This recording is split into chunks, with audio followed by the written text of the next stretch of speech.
Good morning, everyone. We'll be starting just one moment. Just giving a few more people a chance to come in. Welcome on this blessed Sunday morning. While we're doing our preliminary, I want to tell you a few things.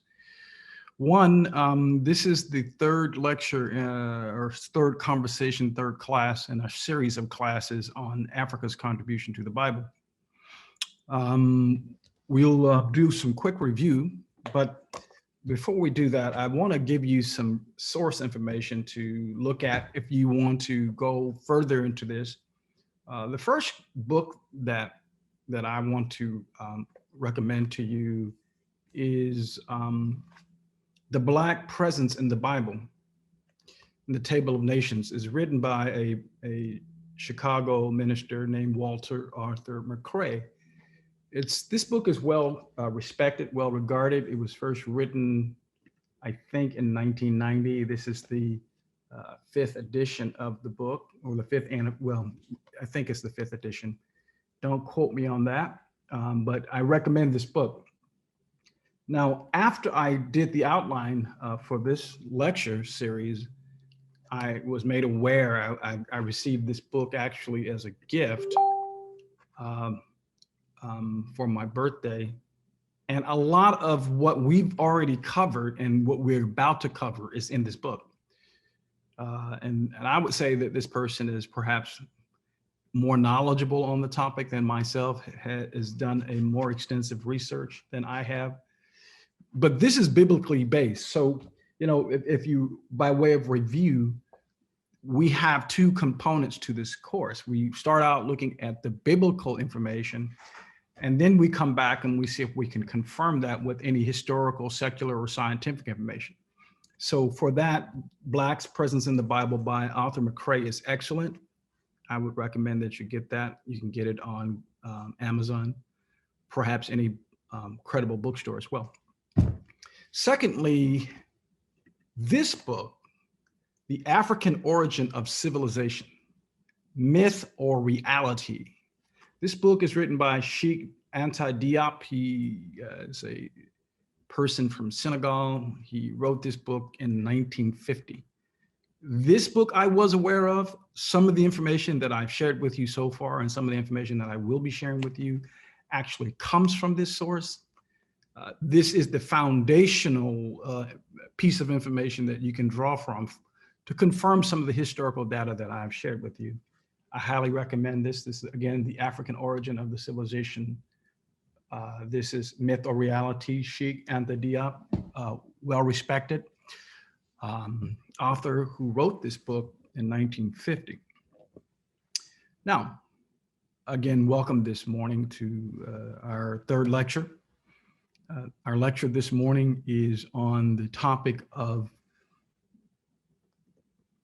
Africa's contribution to the formation of the nation of Israel.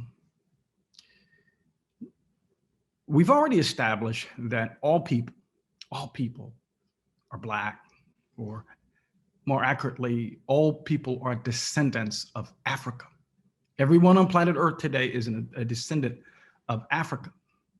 Why is that important? Because when we start trying to establish in these intellectual arguments who built what, who started what, whether it was the Asian people or the Caucasian people or the Black people or the Native Americans, what we can say with a high degree of confidence is that everybody's African. So in one sense, we can make any generalized claim we want. We can look at any civilization that ever existed and know that at some point that civilization was connected to Africa. We established that in the first lecture in terms of the anthropological and genetic information that is out there that most credible scientists now agree upon. There's some who don't, but they don't agree for reasons that cannot be supported by science. But for those credible sources that are out there that want to know the truth is clear that we are all descendants of mitochondria Eve, if you remember our first lecture.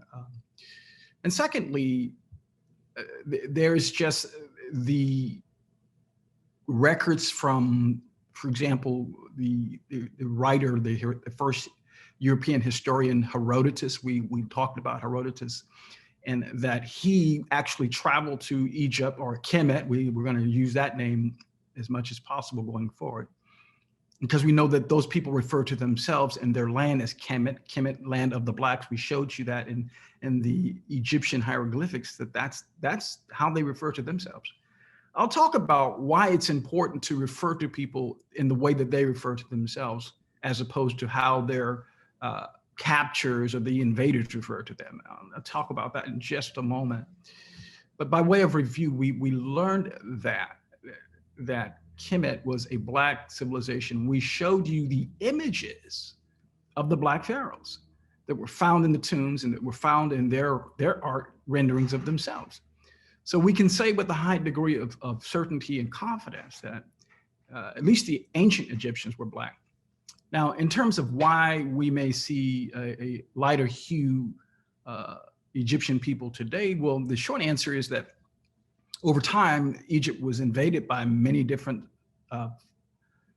occupying outside empires, such as Persia, such as Assyria, such as Greece, such as Rome. And as is always the case with human behavior, human beings will be human beings in that they will meet, like each other, fall in love, or in some cases, there will be forced sexual relations. And the end result is that you're going to have intermarrying, and you're going to have the mixing of the genetic pool. So this accounts for the Egyptians that we see today. Now, Brother Tony shared with us something, because Brother Tony, unlike most of us, and the pastor would be also part of this, have actually been to Egypt.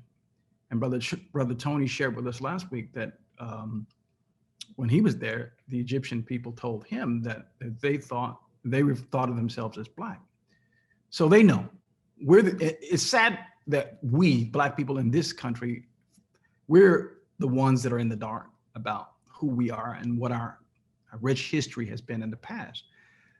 So the purpose of this class is to educate, to inspire, to encourage you to dig deeper, to know thyself. We have to know ourselves.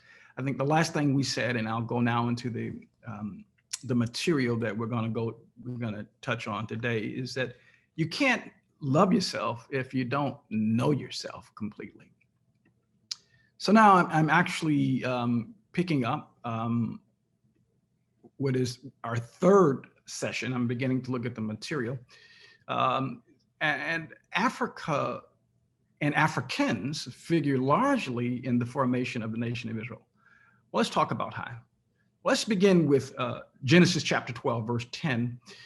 In Genesis chapter 12, verse 10, we see that Abram, at that time, who later becomes Abraham, goes down into Kemet because, of course, that is where there was an abundance of food, there's stability, because during that time, it was like the wild, wild west. There were marauders. There was an issue of keeping yourself and your family safe and keeping your wealth, whatever it is, safe. And so Egypt, or Kemet, represented a stable place where people could go and get what they need in terms of basic resources to live, food. Why did Kemet have such an reliable source of food? We talked about that as well, because it was near the Nile River. We talked about the fact that if you name the major civilization, I can pretty much tell you the major river that is near, such as the Euphrates and the Tigris, which is Babylon, modern day Iraq, such as the Indus River, which is modern day India, the Yellow River, which is modern day China, and so on and so forth. London, England today is founded near a major river, which is the Thames River, T-H-A-M-E-S, Thames River. So whenever there's a group of people, or a village or a town, or ultimately a civilization that is founded near a river, one of the reasons why it is able to grow and focus on the advancement of technology is that they don't have to worry about food. Human beings were initially hunters and gatherers, so they were always on the move looking for their next meal. But when you can grow corn, and when you can build storehouses, and you can grow grain, or what the Egyptians had was what was called millet, and you can you know you have a reliable source. You know that the Nile River is going to overflow its banks seasonally and leave behind rich deposits. Now you can focus on being craftsmen. Now you can focus on being philosophers and scientists and mathematicians. And that's just a normal pattern. All right. So for all of the above reasons, Abram goes to Egypt. And it is before the time that his son Isaac is born. So where does Egypt or Kemet play into this? Well, I tell you right there. But also Abram's first son, if you recall, was Ishmael. Ishmael was born when Sarai got the right idea and twisted Abram's arm and forced him to go along with giving her handmaid or her slave, Hagar, to him because they were getting older and they didn't have any children. And so Hagar was going to be a surrogate for Sarah and have the baby, and she did. And it was Ishmael. So Abram's first son, the patriot or the founder, who is recognized by the Jewish people as being the founding person or the original Hebrew, Abram's first son is actually a Kemet, or he's half Kemet. And then, of course, if you read the scripture, God tells him, well, that's not going to be the son of promise. And so they go on and go down the line, and ultimately Isaac is born. So we now come back to Kemet, and where it plays largely and significantly in the life, in the formation of the nation of Israel, is when Joseph is sold into slavery by his brothers. He's sold into slavery because they were jealous of him. They thought about killing him, but Reuben convinced them not to do that. And you know the story. Joseph had a dream that he was going to be a great ruler. And God didn't show him everything that was going to happen to him. God never does, because we'll freak out. We only want the good. We don't want the not so good. We only want the comfortable. We don't want the not so comfortable. But Joseph was sold into slavery. But what was actually occurring, and Joseph later tells his brothers this, is that God was sending Joseph ahead. Because at a certain point in the future, there was going to be a famine, right? A famine in the land, that not just in Egypt, but in the entire region. And everybody in the entire region were going to come to Egypt to buy bread, to buy corn, to buy grain. And that is exactly what happened at the point that God had foreordained it. But what Joseph told his brothers is that God sent him ahead. And you may be thinking, because this is instructive to Black people today, you may be thinking, well, there was no way that God would ever be involved in a person being enslaved, because that's just not the way God operates. Well, Joseph told his brothers that they thought that they had hatched a plan to harm him. And in fact, they did. He said, you meant it for evil, but God meant it for good. I think that when we try to reflect, because my sister Terry asked this question, well, what did we do? Why are we going through so much? Well, what did Joseph do to be lied on in the way that he was, or treated the way that he was by his brothers, and ultimately sold into slavery? Well, now Joseph may have been a little cocky, if quiet is kept, but the Bible really doesn't tell us much other that he did anything wrong. But what Joseph says unequivocally, and the thing that we need to know, is that God sent him ahead. Now, if God sent Joseph to a place strategically, what's the likelihood that God may have been involved in sending us, I'm using this term, you don't have to agree, you can challenge me. Remember, this is a class. What makes this class work is that we're interactive. But I'm suggesting to you up front that there's no way that you can get 50 million people in one location unless God is involved. Not just, folks, not just allowing it, okay, because that's passive. That's responding or not responding to what someone else is doing, someone else's initiative. What I'm telling you, what I'm suggesting, what I'm implying or strongly stating is that God is still in the sending business, still sending people and planting people in places that they weren't planning to go. And you and I know that our African ancestors were not planning to come to America. But just maybe God had a plan for us here. I can't think of it being any other way if we think about who we say God is. And who is he? He's the omnipotent one. What does that mean? He's all powerful. So can anything happen in this world or in his universe that he does not permit? Can anything happen in heaven or earth that he does not know about in advance? I want you to think about that, and we'll go further. So now Joseph is in Egypt, and he's doing a great job for Pharaoh. Pharaoh takes him out of prison, right? Because he interprets Pharaoh's dream, and Egypt comes out smelling like a rose because everyone's coming and giving all of their wealth and resources to Egypt just so that they can buy some corn and live. Because the ability to live is the greatest wealth. It's fundamental. Everything else is secondary. If you have $1 billion, but you can't buy a loaf of bread, your $1 billion is not worth anything to you. So Joseph saw and understood all of this in a dream or through revelation and told the Pharaoh what to do, and the Pharaoh promoted him. Joseph was second only under Pharaoh. He rode in the second chariot, or Air Force Two. We were using the comparison of the United States today. The Pharaoh rode in Air Force One, Joseph rode in Air Force Two. So God greatly promoted him. Now, let's talk about the formation. So at some point, Pharaoh gave Joseph a wife, an Egyptian wife, or consistent with our study, a Kemetic wife, a black wife, right? Her name was Asenath.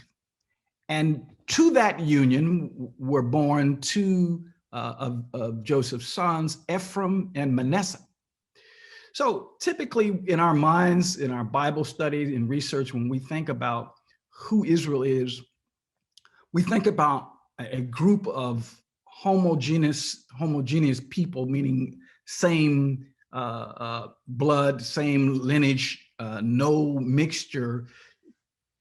Jacob had 12 sons, and all of those had children, and they married Hebrew women. But the fact is, up front, we see that Joseph, who is one of Jacob's sons, married Asenath, and she was Kemetic. And so her children were half Egyptian or half Kemetic or half black. Now, we know through our study of the Bible, and I'm assuming that you have studied the Bible on many occasions, if you're in this class, we know that Ephraim and Manasseh, when the promised land was being divided, of course, they were given a region. They were given a spot. They were given a homeland inside of the promised land. So then what you should see very, very early on is that Black people were a part of and inherited alongside of the Hebrews or the Jews or God's people from the gate.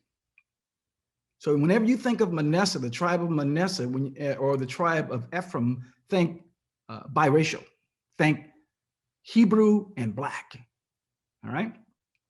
So this is the first example of actually intermarrying between the Hebrews and the Blacks. And these, of course, Manasseh didn't and Ephraim didn't just disappear, but no, they went on to have children, and they had children, and so on and so forth. So that's important. Now, there was something that I wanted to show you in the scripture that I think is important. I'm going to click on it, and I'm going to go here, and I'm going to share my screen.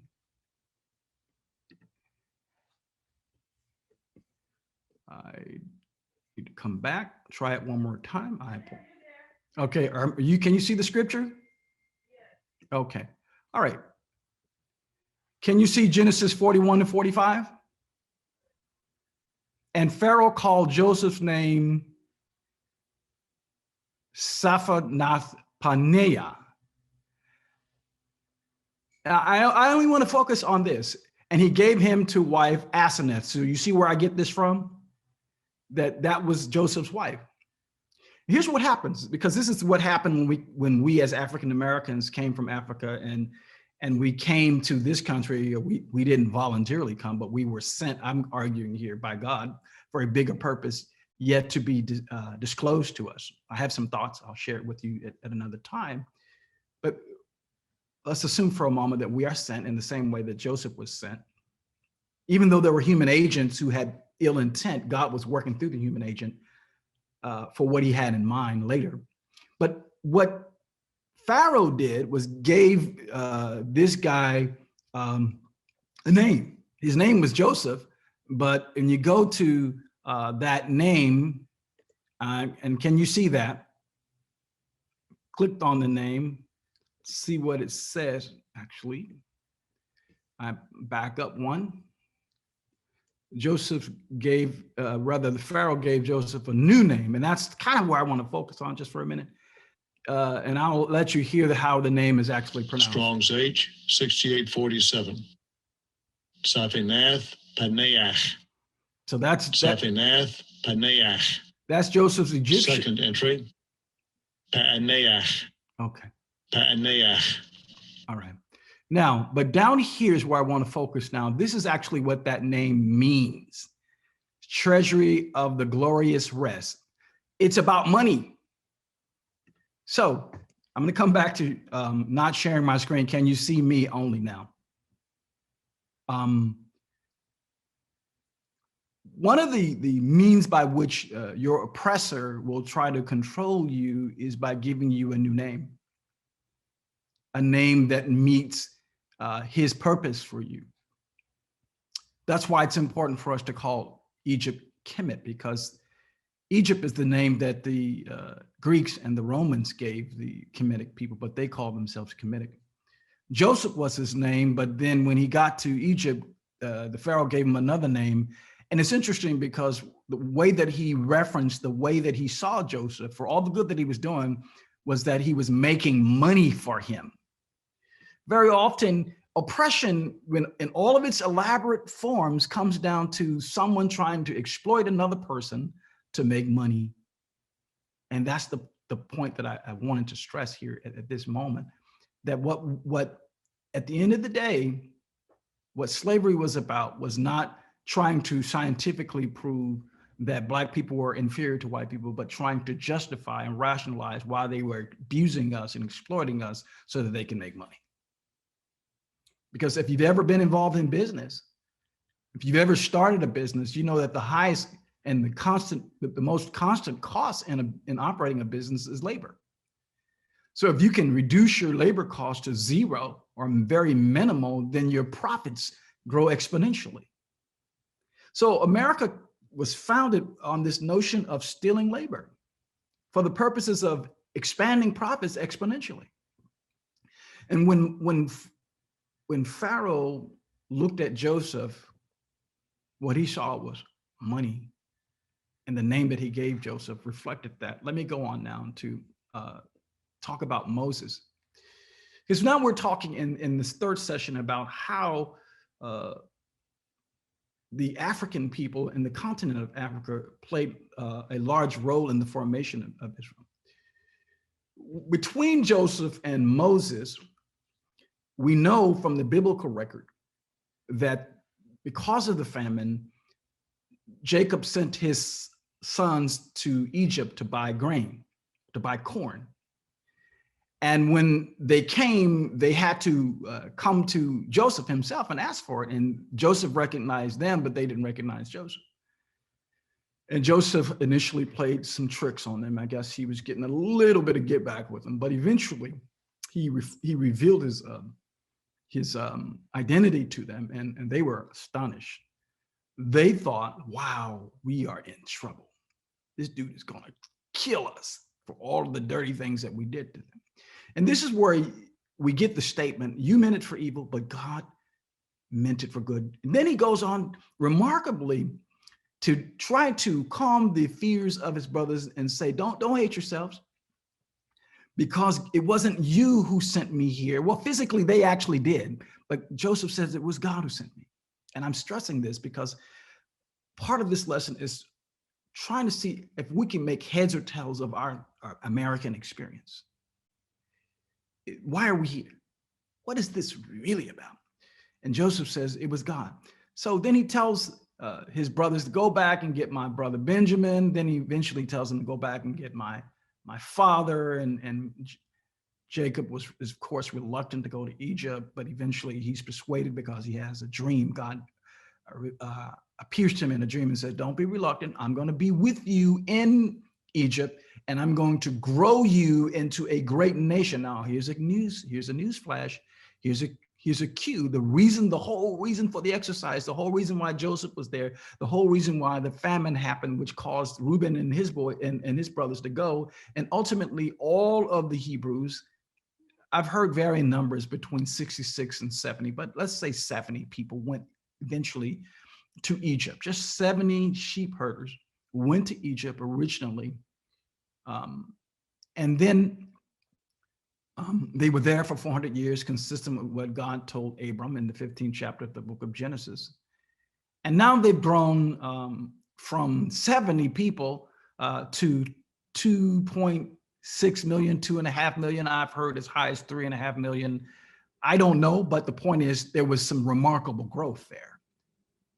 They went from being a band or a clan of sheep herders to a nation within a nation. I only point that out to harken back in this lesson to the 20 or so or less than 100 Africans who got off the boat in Jamestown, okay, in 1619. And through various means, we are approaching 50 million people. It cannot happen. It cannot happen. It shall not happen unless God is somewhere in the mix. So let's fast forward now. I've given you the background. Moses is here now. Moses is born, and Moses' mother and father, and by the way, after this lesson today, after the Sunday school today, I have the privilege of actually bringing the sermon at 12 o'clock. And I'll be focusing specifically on Moses and his experience in Kemet. But today, right now, in the Sunday school lesson, I'll tell you that Moses was born to a Levi father. And what we know about the Levites was that they were the ones who ultimately, the tribe that actually became the priest of the nation of Israel once the nation was formed as a sovereign entity. So Moses was born and by design as a Levite, but he was drawn from the water because at the time that he was born, there was a mandate from the Pharaoh to kill all of the Egyptian boys. The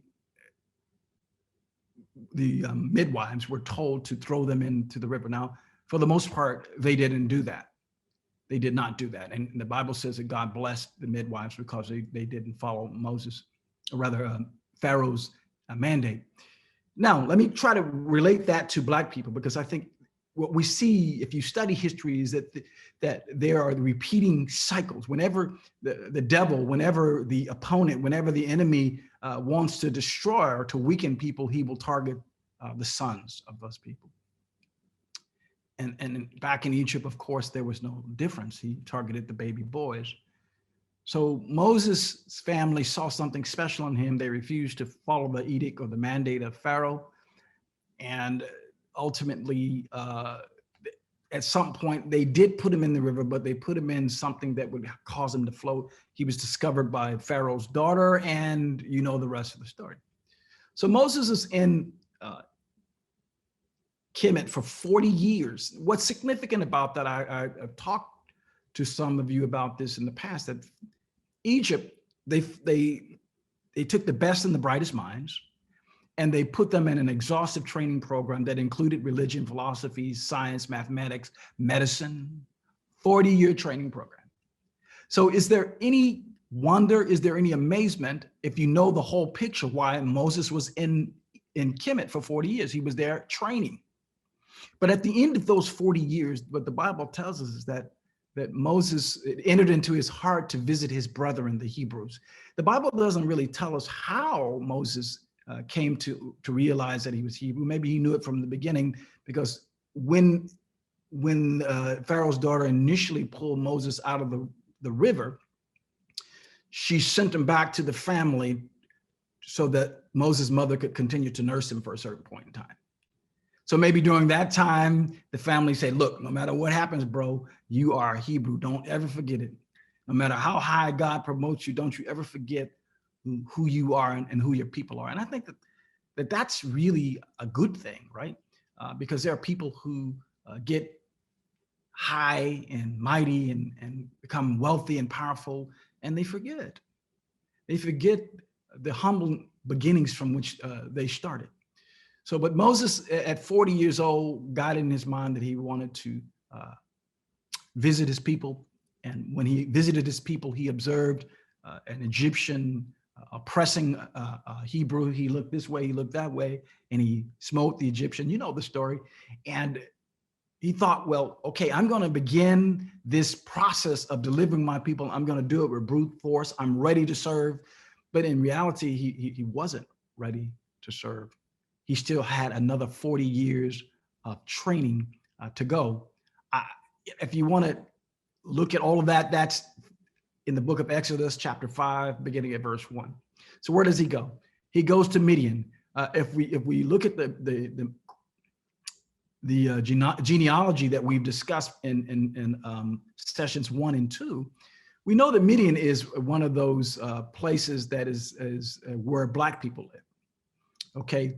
And we know furthermore that actually Moses married a Kemetic woman, or a Cushite woman, or we said something, and I want to reiterate it here right now, that whenever the Bible uses Cush or Ethiopia, generally speaking, it's just a term that is being used to refer to Black people, not any specific country that we know and recognize today as Ethiopia. It was a general term.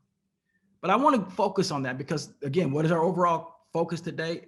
How did Africa and Africans play a role in the formation of the nation of Israel? Well, Africa, and specifically Kemet, was the place where the nation of Israel was incubated, the place where God took it from nothing to something phenomenal. Okay, so it was an incubator nation. But on top of that, Ephraim and Manasseh, those tribes were actually born in Kemet. They biologically, genetically speaking, are half Kemetic.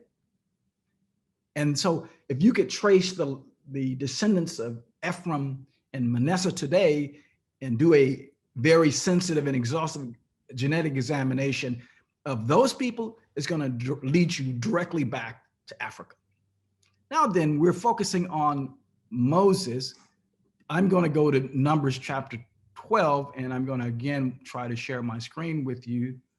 Can you see that? Can you see it now? All right. So when did racism begin? Does the Bible have anything to say about racism?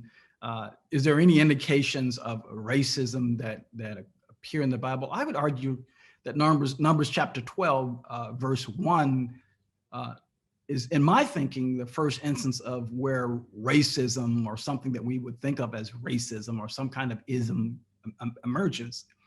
And Miriam and Aaron spake against Moses because of what? The Ethiopian woman who he had married. So what I want to, first of all, direct your attention to is that Moses had a Black wife. And it's just clear. It's not debatable. It's not disputed. And therefore, Moses, who was a Levite, his sons who were Levites were also genetically, biracial, half Black. So when we think about Moses, that may seem odd. You've never probably focused on that. I certainly know I haven't focused on that. But why would Moses marry a Black woman? Well, let's talk about the last lectures that we've done so far. Well, Cush and Mizraim, they are brothers. They are sons of Ham. They were friends and they were foes. They traded, they supported each other, they fought with each other at times, and they intermarried with each other.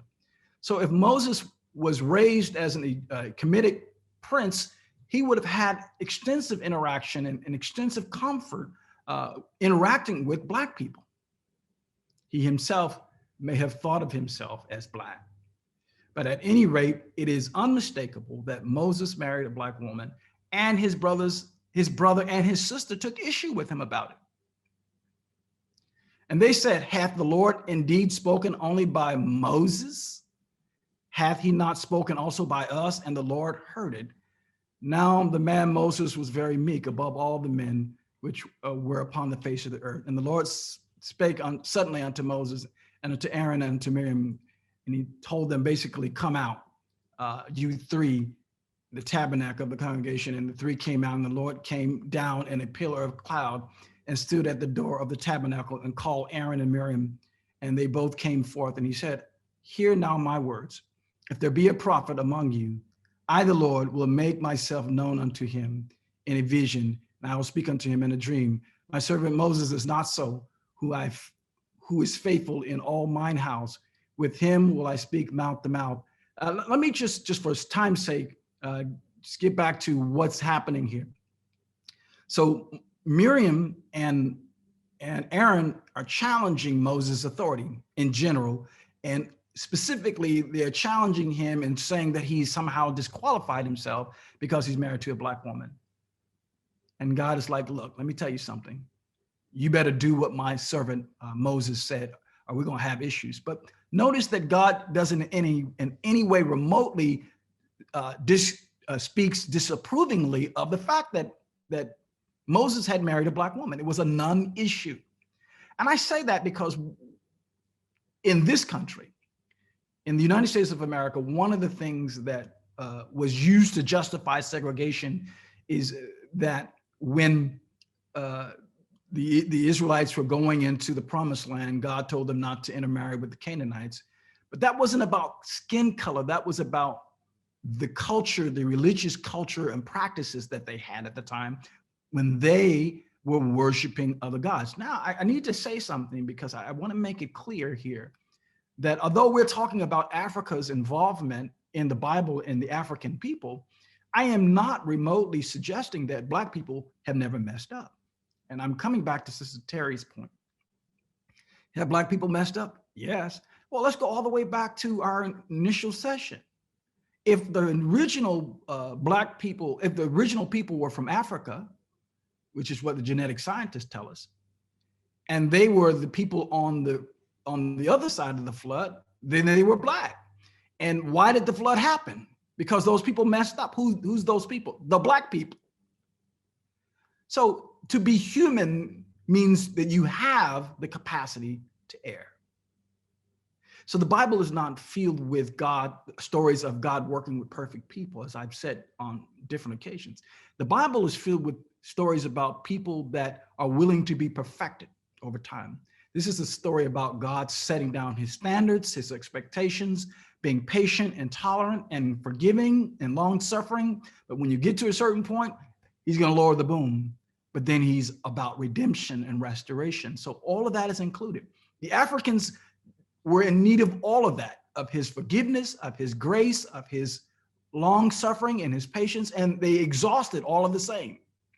So what I'm saying then is that this class is not to say that Black people haven't made mistakes and aren't some of us currently making mistakes and sinning. Let me just not, so it's clear, and falling short of the glory of God. That's not what Pastor Girley is saying. All I'm saying is that don't count and don't erase Africa's contribution and its involvement from the Bible, because it's deep. It's very involved. And I'm showing you. So Moses was married to a Black woman. So that means then that the descendants of Moses' children are going to be Black. So if you could find Moses' descendant today and trace that person all the way back, it's going to go back to Kemet. Okay, and that's important. Now, let's go further. You've heard of Judah. Judah was one of the sons of Jacob, right? Or one of the sons of Israel. It is the tribe of Judah from which we get the kingly line, David, and ultimately Jesus, the Lion of the tribe of Judah. But Judah, according to, if you look at First Chronicles chapter 2 and 3, and I'm not going to read it for time's sake, but I'm referencing it now. Judah married a Canaanite woman. Her name was Shua. Shua is S-H-U-A for reference. But write the scripture down, look it up later. Judah married Shua. She was a Canaanite woman. And again, if you didn't attend the first lecture or the second lecture, you may be saying, well, Canaanite, that's not black. Well, yeah, it is, because one of Noah's sons' name was Ham. Ham had sons, Ham's, and we all have agreed that Ham is black. Well, and we talked about Mendel's rule. We talked about the African genetics projects that have been going on. So we know that if my daddy's black and my mom is black, I'm not going to be Asian. I'm going to be black. So Ham was the father of Canaan. Ham is black. The name Ham is equal to Cam, which is why we get Cam, Kemetic. We discussed all of that in session 1 and again in session 2. But we're refreshing, because when we see the Canaanite people, what we've got to see is black skin, or at least a heavy black African genetic presence among these people, okay, the Canaanite people. So Judah married a Canaanite woman whose name was Shua. So then all of Judah's descendants with Shua were what? Black. That's the point. Now then, that wasn't the only Canaanite woman that Judah hooked up with. Judah also hooked up with Tamar. Now, how did he hook up with Tamar? Well, Judah had sons, both of the two sons, who were wicked.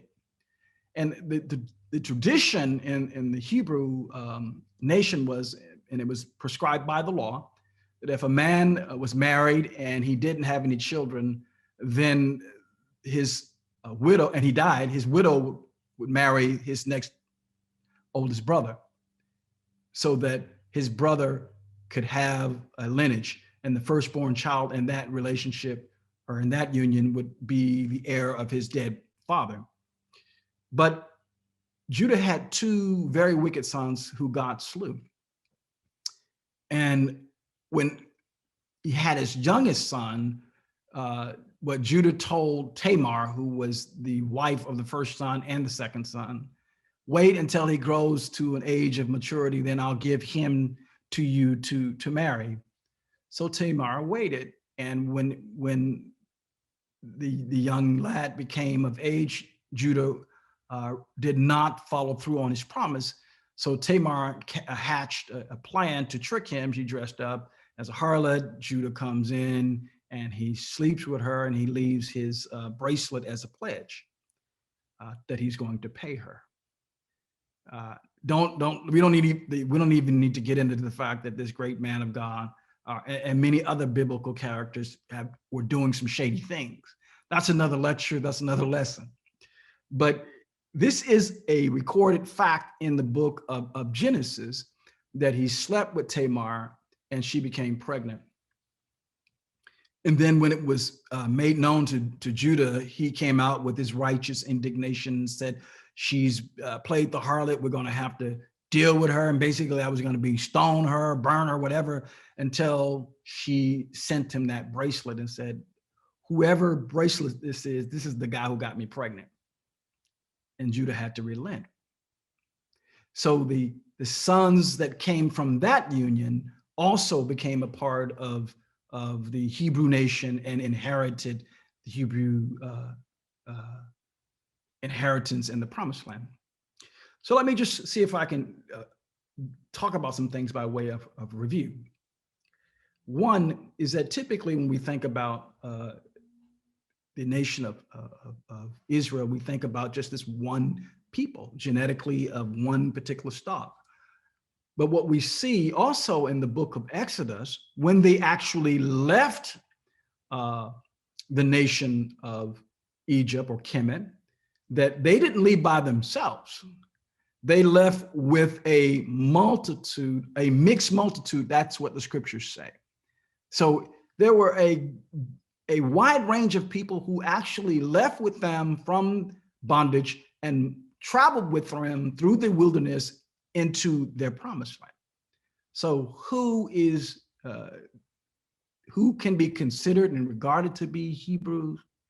Well, if we go all the way back to Genesis, we can say, well, yeah, they are African because we're all Africans. But if we come forward to the point of the Exodus, we can still say that Africa was involved at the very beginning. Why do I say that? Because something that happens on a pretty regular basis now is there's a debate and discussion among the enlightened Black people, are people who regard themselves to be enlightened, and maybe they are. I'm not trying to play it up or down, that the original Hebrews were Black. Well, I can say yes and no to that statement, right? Because of what we've just covered.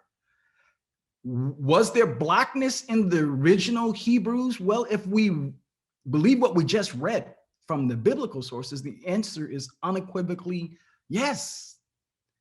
So in one sense, we can say that the original Hebrews were Black, but of course they were more than Black. They were mixed race people, as were, generally speaking, all the people of the world. So what I'm trying to give you is a full scriptural understanding of who this nation of Israel actually was out of the gate. Aseneth, Manasseh, Joseph, Ephraim, Moses and his Ethiopian wife, Judah and his two different connections with two different Canaanite women. Now then, let's go to the secular record. I already talked about the fact that that Moses was in Egypt for 40 years. I can't stress that enough, because if you know the whole story of Moses, Moses was 40 years in Kemet and 40 years in the wilderness, and he actually did the work for 40. And it just a shameless plug, if you tune into my sermon today, you'll hear me talk about the fact that Moses was on a 40-40-40 plan. That's 3 40s. 40 years of training in academic things, 40 years of training in spiritual. What spiritual training? Well, when he was in the wilderness, sheep herding, he was learning to be a pastor. How frequently does the Bible refer to and compare people, Christians, believers, to sheep? Jesus being the chief shepherd.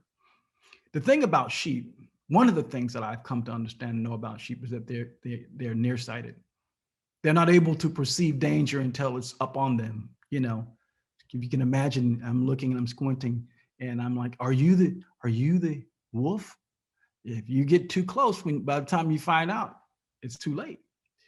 So the shepherd's job is to run interference, to prevent the sheep from falling into danger. It took Moses 40 years of training to do that.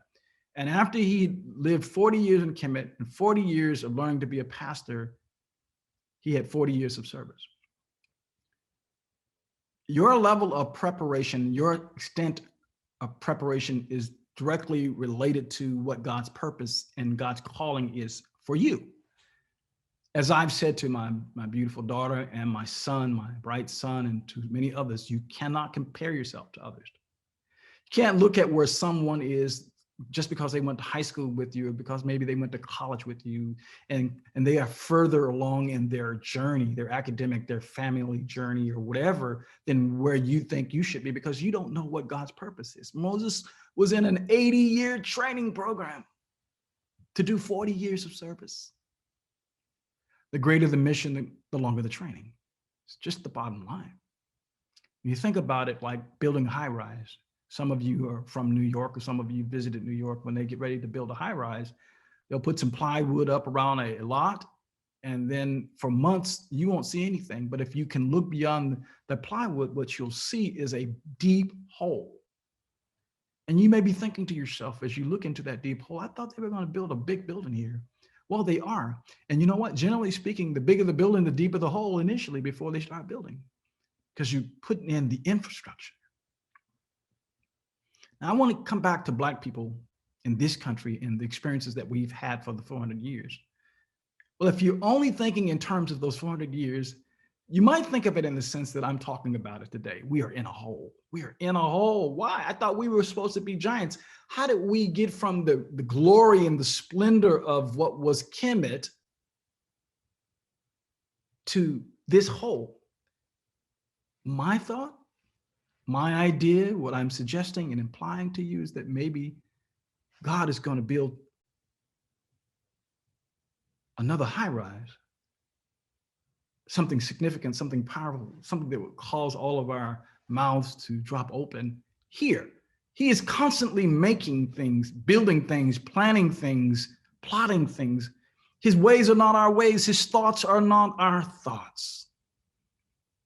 And he sends people to places where they aren't planning to go. We see that in the case of Joseph. So let me move on. So Moses was in the wilderness, but Moses learned some stuff in Egypt that was invaluable for him and for the people when they were in the wilderness. How long, by the way, biblical scholars, anyone that's listening, you can tune in and respond to this question. How long were the children of Israel in the wilderness? Anyone? Chime in, tell me. Like 400 years, roughly? They were in Egypt for 400 years, but when they left 40, Egypt, 40 in the wilderness. 40, all right, thank you, Brooke. 40 years. What is significant about 40, folks, that we've learned so far? Where have we heard that number before? That was Moses' age when he first left to the wilderness. And how long did Moses spend in the wilderness? For 40 years. And how long did the Egyptians train their people to the best and the brightest minds? 40 years. 40 years. 40 years. 40. Okay. So when God is doing something, when he's training, he ain't rushing. And 40 seems to be significant. You know, and I told my wife when I was studying this material and reflecting on it, that, you know, I feel like I've been in a 40-year training program, because I came to the great state of Florida when I was 18 years old in 1979. And I'm now in the 41st year of being here. And I just, at this point, think I know a few things. Before, I thought I knew some stuff, but I understood that I was still learning. And I think we'll be always learning, but in one sense, I feel like, you know, I'm just at the point where God can use me in the full way that he wants to use me. I want to click on something and show you that one of the things that Moses probably saw, and I want to try to share my screen with you if I can. What Moses probably saw and learned. Can y'all see circumcision in the Bible? All right. So, you know, we know from the law that one of the things that the male children had to do on the eighth day, they had to be circumcised.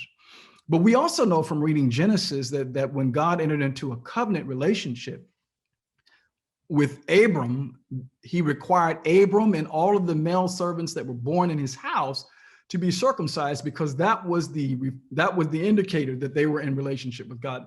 Now, why that is significant, I can't tell you. You know, the Bible doesn't tell us that. You know, I tell people when I'm teaching Sunday school, at times the Bible is a book of declaration without explanation. But we know clearly that he required that of Abram and all of the male servants. And we know that this was further put into the law once the law was given to the nation of Israel.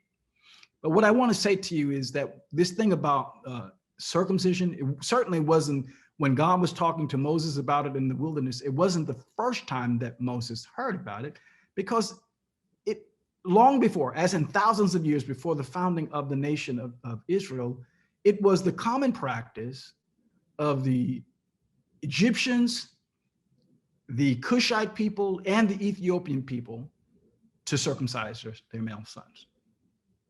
They were doing it a long time before. And what's the significance of this? Someone asked the question last week, whether or not at some point was God speaking to people other than Israel, or was Israel the first group of people on planet Earth that God actually had a covenant relationship with and spoke to? this goes to the point that these people in Egypt and Cush and Ethiopia had some interaction with God and some understanding of what God expected and required for thousands of years, for millennia of years in the past. Now, if you doubt that, or if it's not clear, let me come at it this way. And we looked at this last week. When God caused the flood to happen, and on the other side of the flood, in the 8th and the 9th chapter of the book of Genesis, God established his covenant with Noah and his sons. And while it may not be articulated in the text, it may be that one of the things that was discussed between Noah, God, and Noah's sons was that circumcision was a practice, a part and parcel of being in covenant relationship with God. We know that, and I'm just showing you the article for your reference, that it was definitely something that was practiced going back to ancient Ethiopia. If you want to go to the site for further reading, this particular site is womeninthebible.net. By the way, if you've got your outline, it's in your outline. I put the hyperlinks in the outline so that you can click on it and get the full and complete understanding at your leisure going forward. Let me stop sharing. Let me go back to my outline so I can follow along with where. So now we've hit secular sources. When did the Hebrews first go to? Now we're now onto the secular sources. When did the Hebrews first go to Kemet? Well, it's debated. Nothing is crystal clear, but most commonly what people agree upon is 1886 BCE. BCE means before the Common Era, or you can drop the E, and as some people say, before Christ. Either way, roughly almost 2,000 years before Christ was born. That's when they entered into Kemet. At that time, we talked about this earlier, that Kemet and many other ancient civilizations were ruled by dynasties. Dynasties is the rule of a family. The Johnsons rule for 300 years, and then they get overthrown by the McKinleys, and the McKinleys rule for 200 years, and they get overthrown by the Browns. And each time that you have a change in the family, that's a different dynasty. When the Hebrew clan, when Jacob entered into Egypt because he had the dream, that was during the 12th dynasty, and the pharaoh that most agree upon was Sesostris II. He was the pharaoh at that time. And this is a picture of, let me bring that up because you don't have that. I'm gonna bring that up because I want to show you this. Can you see the image? Can you see the image of Sesostris? When the Hebrews went into Egypt, this was the guy. And can you notice the nose? What do you see about the nose, class? It's black. It's black. And let me come at it this way. Is there anything that remotely looks European about this guy? Definitely not.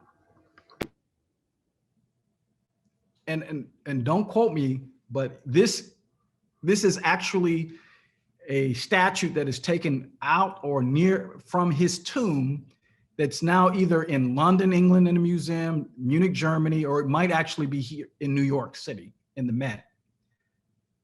This guy is black. Okay.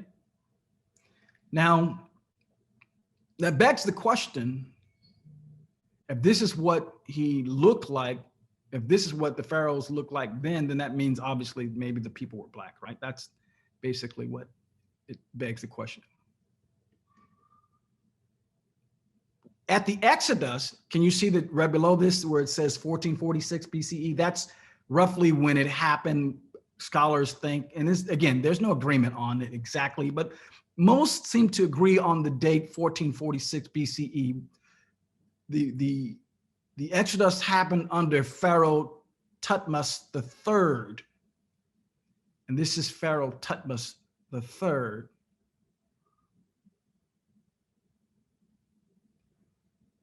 Showing you that.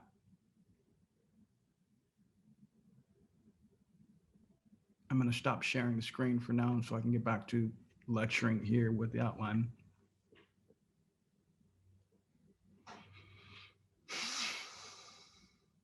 Rahab. We know who Rahab was, right? She was the prostitute who lived on the wall in the city of Jericho. We know the story, the song, Joshua fought the battle of Jericho, right? And the walls, whatever, came tumbling down. Well, prior to the walls coming tumbling down, what happened was the two spies went into Jericho. They met with Rahab, who was a Canaanite woman. At this point in this conversation, we don't need to have the discussion about who the Canaanites were. They were Black people. Perhaps at this point they were intermixed in terms of they probably had interplayed somewhat with the Assyrians and maybe some of the Indo-European people from the north, but largely they started out, they were Black, and they still had a substantial amount of discernible Black blood in them. Probably, and this goes all the way back to our first session when we talked about genotypes and phenotypes. A genotype is what you are underneath the surface. If someone could put an X-ray, there was such a thing as a genetic X-ray machine. They would see all of the lineage from Asia, from this country and that country. That's genotype. Phenotype is what you look like. I would think that at this point that there was still some phenotypical evidence of their Blackness the time that Rahab was in Jericho. Well, we know the story.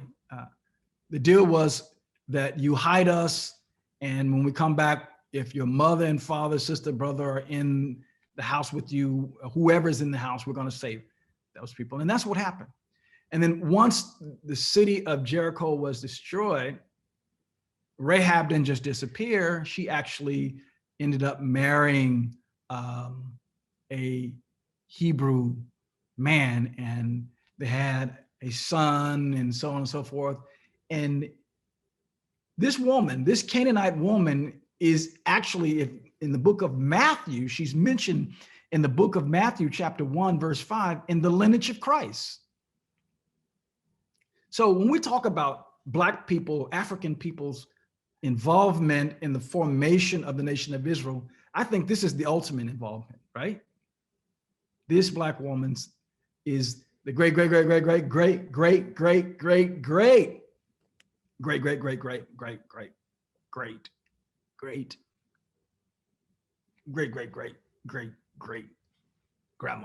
of Jesus, or the way that people refer to it in the genealogical community is, if it's, instead of saying your great grandma, they'll say your second grandma, or if it's when you get beyond your great, they'll say your second great. If it's your third great grandma or your great great, they'll say third great grandma or fourth, fifth, whatever, 159th great grandmother, whatever, she's in the lineage. That's the whole point. Black people are in the lineage of Christ, in the lineage of Israel, from the gate, from Joseph to Moses, all the way to Jesus. Black people are involved in the formation of the nation of Israel. Now, some other people that you may not know, I really want to get to one significant character here. In the book of Kings, it talks about the fact that Israel had a battle with Egypt at one point. And the king, Josiah, was killed. He was killed by someone that is referred to as, in the Bible, his name is Shishak, but scholars believe that that same Egyptian pharaoh is actually that is referred to in the Bible as Shishak is actually Shawshank. And this is an image of that person, Shawshank, who fought against Josiah. Actually, let me share the screen because I don't think I'm sharing the screen at this point. I apologize.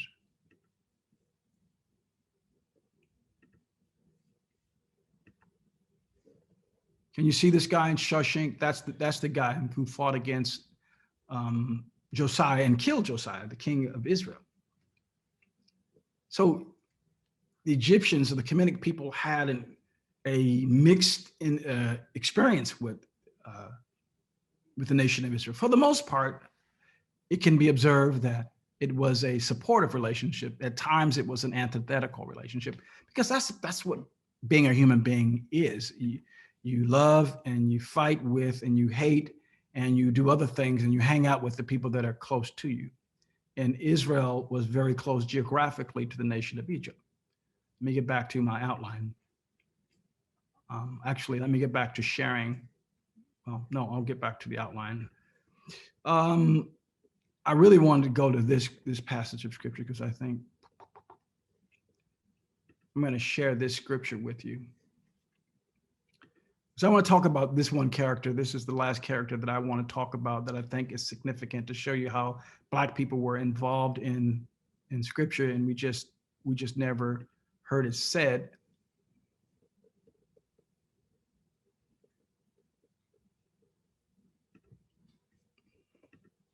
Okay, can you see this right here? Can you see a Black looking person? Yes. Okay. This guy here is Pharaoh to hearken. The Bible discusses to hearken in Genesis, or rather not Genesis, but in 1 Kings, rather 2 Kings chapter 19:9. What's happening is that the Assyrians decide that they want to, and we know this very clearly, the Assyrians decide that they're going to go to war against Judah.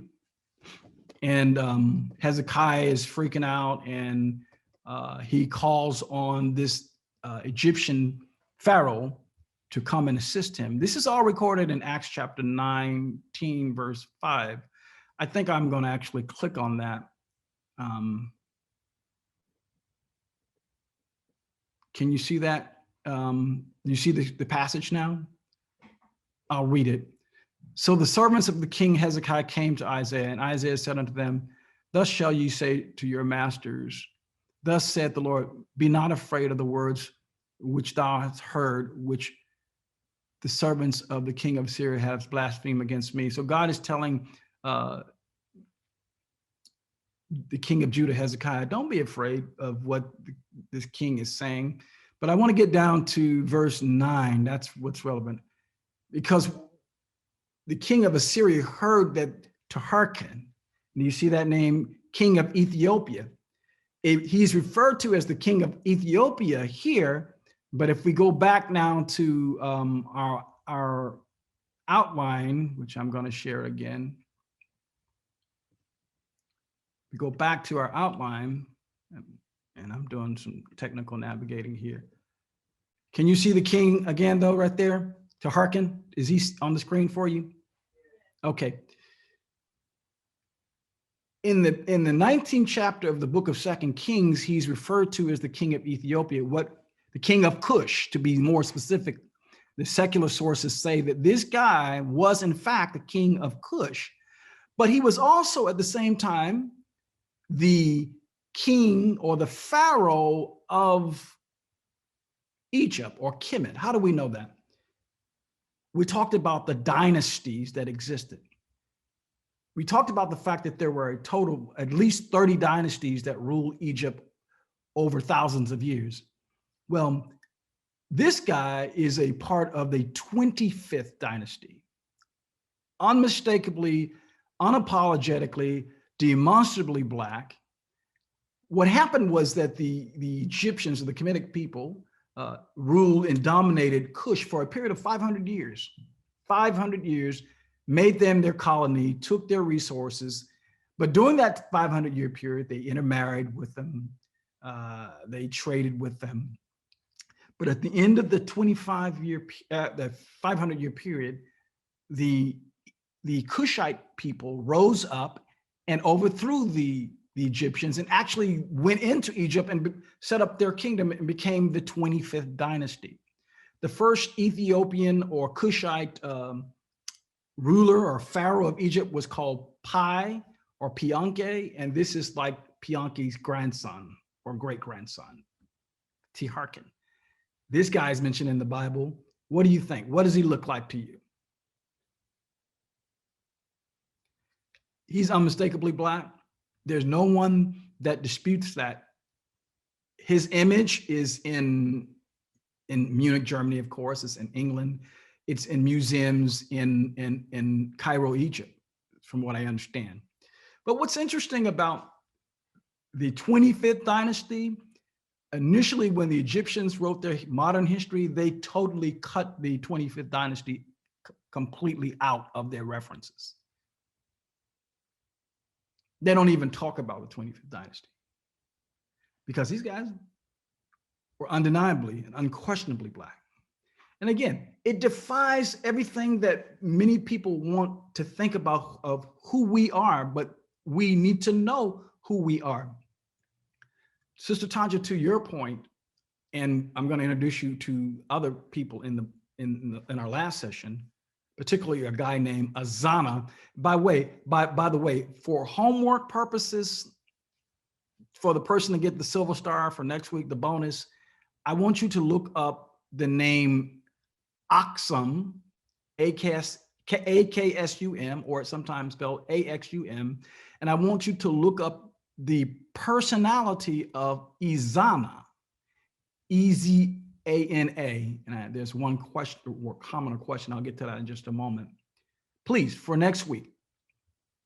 But for now, Sister Tanja, because Sister Tanja had the idea when she was looking at and listening to the lecture last week that actually then Egypt, the original Egypt was kind of like Wakanda. And I said, you're right. But actually, Sister Tanja, it was Egypt or Kemet, Kush, and Ethiopia together. That whole region was like one ginormous Wakanda. And this particular guy would be kind of like, what was the fictitious character's name? T'Challa? Yes. T'Challa. Taharka, who is celebrated and spoken of favorably in the Bible, was a real T'Challa. Bold and Black, ruler of Cush and Egypt. And he wasn't the first. So, but we don't know about this guy, but this guy's literally in the Bible, literally in the Bible. Someone who came to the aid of Hezekiah when the Assyrians were trying to destroy Jerusalem. We know about that, but somehow we didn't see this guy in the Bible, but he's clearly there. And so I wanted to park on that because he wasn't the only one. And I want to now share this with you if I can get to this. There's a whole, this comes from the site ancientpages.com. This is the Sphinx. Can you guys see that? To hearken, the Sphinx. I didn't click on it. Okay, hold on. I apologize.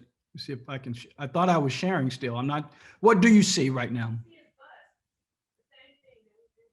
Okay, I'll try to get to that. Just give me. The picture and the links are what we see. Okay. I'm trying to get to it. I'll keep talking, but what you're going to see is that there are several images. I'm going to come back. So you're there now, right? And I clicked on the links. Now, I'm going to click on it again. First of all, I'm going to stop sharing. I'm going to come to my outline. I'm going to click on it. These are these little technical delays that you get when the teacher is also the technology person. Now I'm going to share my screen again.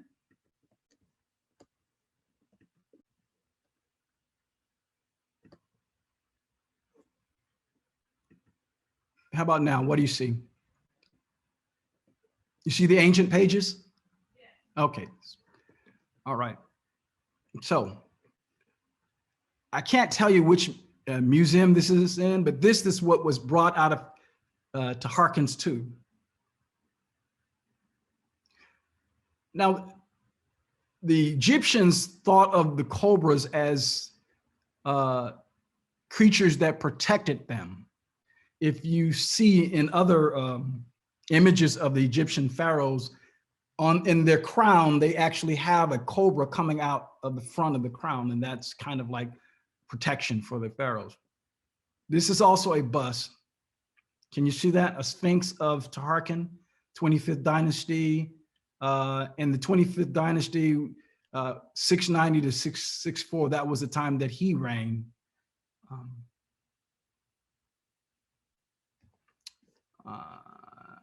This is something else from his tomb as well, that this is supposed to be him making some type of an offering. This is hieroglyphics as well as him making a presentation to a god, I guess, in his religion in the afterlife. These are all images. I can't tell you which museum, but I think it's either Germany, Egypt, Cairo, Egypt, or London, England. But they all depict this guy as a Black man. And I'm going to stop sharing at this point. Let me get to, I apologize for, because there's been a question or comment in the chat room forever. Let me get to that.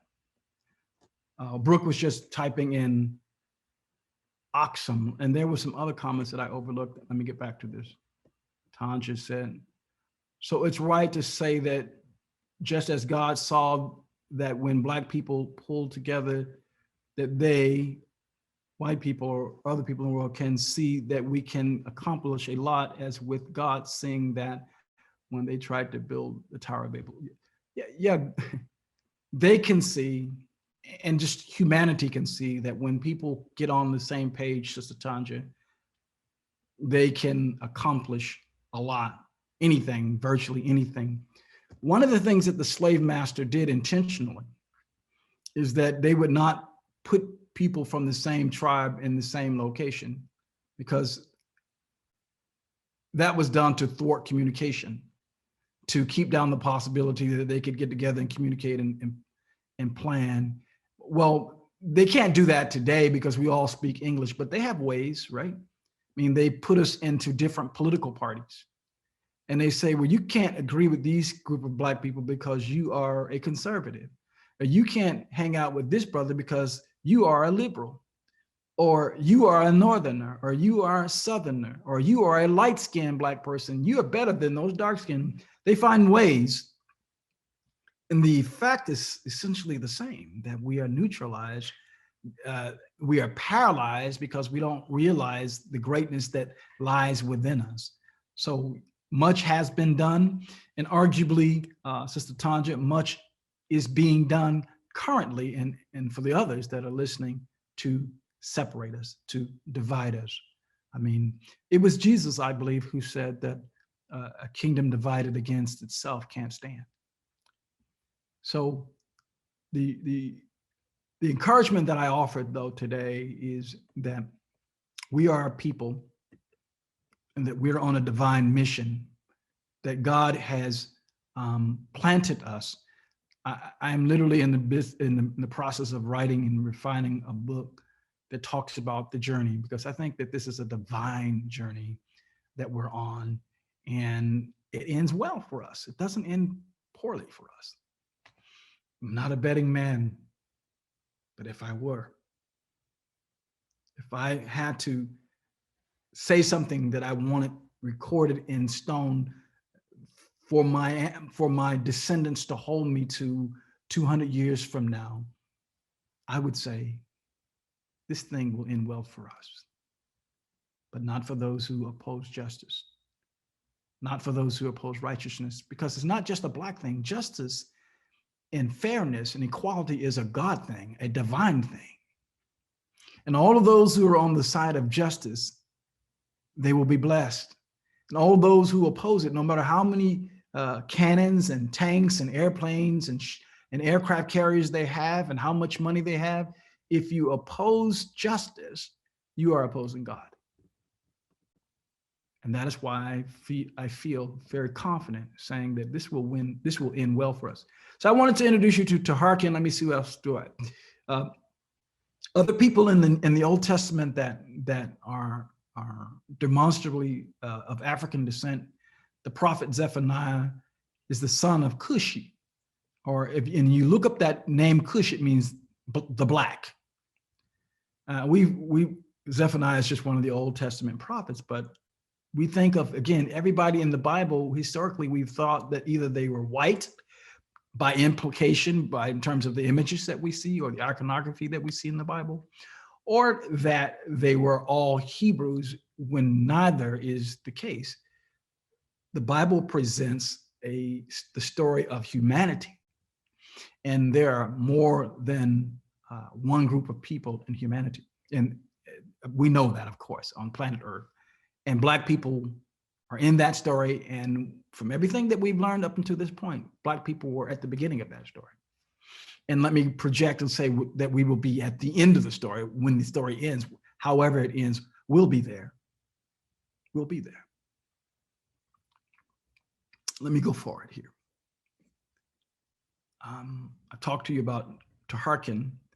Now I want to just back up and talk about Black people. We know that Judaism was somehow involved, or the Hebrews were somehow connected to Africa. Even after they went into the Promised Land, we see that there was this relationship. That's why Hezekiah relied on to hearken, and to hearken came to Hezekiah's assistance when Assyria was coming to attack them. But there was a religious connection also that remained between Africa and Egypt, or the people of Africa. You think about the Ethiopian eunuch in the 8th chapter of the book of Acts, who was there reading from Isaiah. Here's a question that you may have never thought about. Where did he get that book from? And what does that say about him? If he was there reading, he was in Jerusalem. Well, it says that typically what happens when people are a part of a religion, they try to make a pilgrimage to the main point, or the starting point of that religion. Today, with respect to Islam, right? People try to make pilgrimages to what? To Mecca. With respect to Judaism and Christianity, people try to make pilgrimages in their life at some point to Jerusalem, to the nation of Israel. In the same way, this particular Ethiopian and the Ethiopian people, by extension, had connected to the nation of Israel. Now, secular tradition says that that connection happened at the latest point when the Queen of Sheba went and sat under the tutelage and was awestruck by Solomon. The Ethiopian tradition, very much well accepted and embraced, is that the Queen of Sheba and Solomon actually had an intimate relationship, and from that intimate relationship, there was a son named Melanick born, and Melanick became the first legitimate ruler of the Ethiopian people, and there's still a substantial belief of that today in the nation of Ethiopia. But let me get to the point. There were Ethiopian Jews before the birth of Christ. That's my much larger point. I say all of this because there's still Ethiopian Jews, and there's one particular Ethiopian Jew that I met. I listened to on a lecture that was done by this particular Ethiopian Jew at the Library of Congress. Probably he did this lecture probably 15 years ago, and I was just searching the internet one day on materials for Africa, and I came across this very interesting gentleman. He's a former professor of African studies at Harvard University, currently is a retired professor of the languages, of Semitic languages and African studies at Princeton University. I saw this guy, I was like, man, I really like to meet this guy. I talked to Brooke, and because she was kind of in New York, in the area where he lived. And lo and behold, fast forward a year and a half later, let me get to my screen. I'm going to share this last thing with you, and I will be done. Share the screen, Jerry. Yes, there he is. Can y'all see this gentleman sitting here? This is Professor Ephraim Isaac. He is an Ethiopian Jew. He's a Jewish priest, I believe, actually. His father was a Jew. He's a Jew. Born in Ethiopia, studied at Yale, was the founder of the African Studies program at Harvard University. This is a video of us, Brooke, the initial one was done by Brooke, sitting in his living room talking to him about the interaction between Judaism, the nation of Israel, and the Ethiopian people, and Christianity and Ethiopia, which we're going to really kind of get into next week. But I just thought I'd give you a little taste of this, and then we'll be done. So let me play. And if the volume is down, I apologize, but I'm going to play it. I'll try to get the volume up, just so you can see that there is this connection, not just this this genetic connection or this historical connection, but a religious connection between the nation of Israel and Africa that goes all the way back, all the way back. After Pentecostal means 50, you know. Right, after. Pentecost means 50 Right. in Greek language. Mm-hmm. 50 days after Passover, there were Jewish Christians in that house, and then they said the Holy Spirit came upon them. But then if you say, then they started speaking in tongues. Well, probably it means there were people from all, and then there is a whole list of people, you know, from Kush and from Libya, they're mentioning of men who were converting to Christianity there. I think it's in the Book of Acts. You have to read the Book of Acts. Where it mentions that multitudes from, and some of the tribes mentioned are African tribes. So it's true that in Africa, the British and the Portuguese, they brought modern form of their Christianity to Africa. Mm-hmm. But the good thing is, people like Mandela, they already discovered that Ethiopians were the first Christians. So Mandela's church was called Ethiopian Zionist Church. It wasn't. There's a book you read about this called The Independent Churches of Africa. The Kimbanguist, the Alodia in Nigeria. They were all people who discovered that the early Christians were Africans, and they started forming their form. Even today, there's a large movement in Africa of people trying to go back to the biblical teachings based on the belief that the early Christians were not Catholics or Protestants, but from Europe. And they're called independent churches. There are several books about them. You heard about the independent churches? I've heard of the independent churches. And there's a book like about the Alodia. There's a book about the Kimbanguist in Kenya. And they all looked to Ethiopia as the early church. And then as for Mandela, he belonged to the Ethiopian Zionist Church. It's a book by Chirenje, who was my colleague at Harvard, about the Ethiopian Zionist Church in Zimbabwe. And they were fighting against slavery and colonialism. But the role model is not European Christianity, but the early African Christians.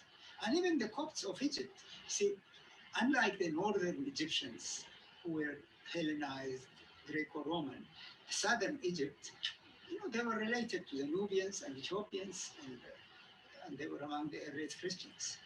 So with the Christianity that was Hellenized, I guess, how different is that? Is it because then they began to split more so than the other non-Hellenized versions of Christianity? Hellenized means Hellenic means Greek. Right. They simply introduced even the New Testament. Like, if you look at the New Testament, there's a lot of Greek ideas that enter. The language, of course, the New Testament itself was language into the Greek language, as you know. Most of it. There's a belief that Matthew may have been written in Aramaic, but nobody has yet proven it. Or the basis of it is a book called Quelle, a book of source. Yeah. So, but the truth of the matter is that the Greeks, Paul really spearheaded this, the conversion of the Greek world, Greco-Roman world. And he interpreted the Bible. He grew up in Syria. he was already a Hellenized Jew. And he, in fact, originally was persecuting the Jews because once become Christians. And so Paul is a genius. I mean, Paul was a genius, really. He decided that this religion should be a world religion. So then to do that, however, you're not going to come and say to the Christians, be circumcised. They're not going to get circumcised. Don't eat pork, which was the food they were eating. So he said, by faith alone, not what you do. So, and this became Okay, folks, we are out of time. Let me see if I can stop this. But this time the show. We are out of time. I was just trying to whet your appetite because that takes us to our last lecture, which is Africa and Africans' involvement in the establishment of the church. And again, I apologize for the volume being what it is, but this guy is a heavy duty walking encyclopedia in terms of how Africa played a role, how the Africans were involved and were a part of the Jewish religion, and then naturally from there flowed over to being converted to Christianity, how Christianity, as it spread to the West, became, in his words, Hellenized. But when it came south, it remained largely the way that it existed in Jerusalem. We'll talk about all that the next time. We're over time. If you have questions, I'll be happy to answer those questions now. But thank you for joining in. Listen, this is going to be available on YouTube later. The first 2 sessions is already. What I want you to do is share it with some people because we want this information and this knowledge to get out to our community. Thank you so much for your participation.